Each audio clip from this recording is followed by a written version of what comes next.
കേന്ദ്രം മനഃപൂർവ്വമായ അവഗണന കാണിക്കുന്നുവെന്ന് മുഖ്യമന്ത്രി. ശ്വാസം മുട്ടിക്കുന്നുവെന്ന് ധനമന്ത്രി. കേരളത്തിനുള്ള ഫണ്ട് വിതരണത്തിൽ കേന്ദ്രം സ്വീകരിക്കുന്ന നിലപാടിനെതിരെ രംഗത്ത് വന്നിരിക്കുകയാണ് മുഖ്യമന്ത്രിയും ധനകാര്യമന്ത്രിയും. മൂലധന ചെലവിനായി കേരളം നടത്തുന്ന ഉദ്യമങ്ങളെ തുരങ്കം വയ്ക്കാനുള്ള തീവ്ര ശ്രമങ്ങളാണ് നടത്തുന്നതെന്ന് പിണറായി വിജയൻ ആരോപിച്ചു.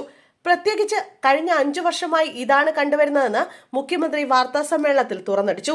ഇതിൽ ഏറ്റവും പ്രധാനമാണ് കിഫ്ബി വായ്പകളെ സംസ്ഥാന വായ്പയായി പരിഗണിച്ചുകൊണ്ട് 2021-22 മുതൽ മുൻകാല പ്രാബല്യത്തോടെ കേരളത്തിന്റെ കമ്പോള വായ്പാ പരിധി വെട്ടിക്കുറച്ചതെന്നാണ് അദ്ദേഹം പറയുന്നത്.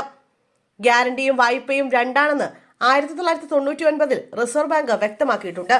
ഇതിന് ഘടകവിരുദ്ധമായ സമീപനമാണ് കേന്ദ്ര സർക്കാർ കേരളത്തിന്റെ വായ്പാ പരിധിയുടെ കാര്യത്തിൽ എടുത്തിരിക്കുന്നത്. കിഫ്ബിക്ക് നൽകുന്ന ഗ്യാരണ്ടിയെ സംസ്ഥാനത്തിന്റെ വായ്പയായി ബോധപൂർവം കണക്കാക്കുന്ന വികലമായ സമീപനത്തിന്റെ തുടർച്ചയാണ് ഇപ്പോഴത്തെ വായ്പാ പരിധി വെട്ടിക്കുറവ്. കേന്ദ്ര സർക്കാർ സൃഷ്ടിക്കുന്ന പ്രതിസന്ധികൾ അക്കമിട്ട് നിരത്തി 2025 ഒക്ടോബർ 9 കേന്ദ്ര ധനമന്ത്രി നിർമ്മല സീതാരാമന് വിശദമായ ഒരു നിവേദനം സമർപ്പിച്ചിരുന്നു. എന്നാൽ നിഷേധാത്മകമായ നിലപാടാണ് തുടർന്നും കേന്ദ്ര സർക്കാരിന്റെ ഭാഗത്തുനിന്നുണ്ടാകുന്നത്. പല അപേക്ഷകളും തീരുമാനമാകാതെ കേന്ദ്രത്തിന്റെ പരിഗണനയിൽ മാത്രമായി അവശേഷിക്കുകയാണ്. ഒരു വശത്ത് വികസനത്തെക്കുറിച്ച് സംസാരിക്കുകയും മറുവശത്ത് കേരളം പോലുള്ള സംസ്ഥാനങ്ങളെ സാമ്പത്തികമായി തളർത്താൻ ശ്രമിക്കുകയും ചെയ്യുന്ന ഇരട്ടത്താപ്പാണ് കേന്ദ്ര സർക്കാരിന്റേതെന്നും പിണറായി വിജയൻ കുറ്റപ്പെടുത്തി. സംസ്ഥാനത്തിന് കിട്ടാനുള്ള തുക നൽകണമെന്നാവശ്യപ്പെട്ട് കേന്ദ്ര ധനമന്ത്രി നിർമ്മല സീതാരാമനുമായി കൂടിക്കാഴ്ച നടത്തിയെന്ന് മന്ത്രി KN ബാലഗോപാൽ വ്യക്തമാക്കി.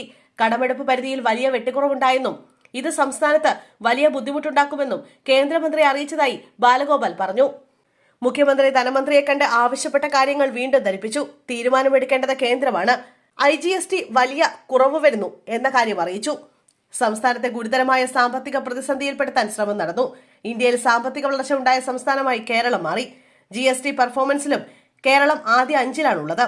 സംസ്ഥാനത്തിന് അനുകൂലമായ തീരുമാനം കേന്ദ്രം എടുക്കണമെന്നതാണ് ആഗ്രഹിക്കുന്നതെന്നും മന്ത്രി പറഞ്ഞു. സംസ്ഥാനത്തെ അങ്ങേയറ്റം ശ്വാസം മുട്ടിക്കുന്ന രീതിയാണ് കേന്ദ്രം പിന്തുടരുന്നത്. കേരളത്തെ ദ്രോഹിക്കാൻ എന്ത് പാതകമാണ് ചെയ്തത്? കോൺഗ്രസ് സംസ്ഥാനത്തിന് വേണ്ടി എന്താണ് ചെയ്തത്? തൊഴിലുറപ്പ് പദ്ധതിയെ ഇല്ലാതാക്കുകയാണ് ചെയ്തത്. BJP പ്രചരണം നടത്തുന്നത് പോലെ 125 ദിവസം തൊഴിൽ കൊണ്ടുവരില്ല. ബുദ്ധിമുട്ടിക്കാൻ ശ്രമിച്ചാൽ കേരളത്തിലെ ജനങ്ങൾ മുട്ടുമടക്കില്ല. കേരളത്തിന് ലഭിക്കാനുള്ള കാര്യങ്ങൾ ലഭിക്കണമെന്നും അദ്ദേഹം ആവശ്യപ്പെട്ടു.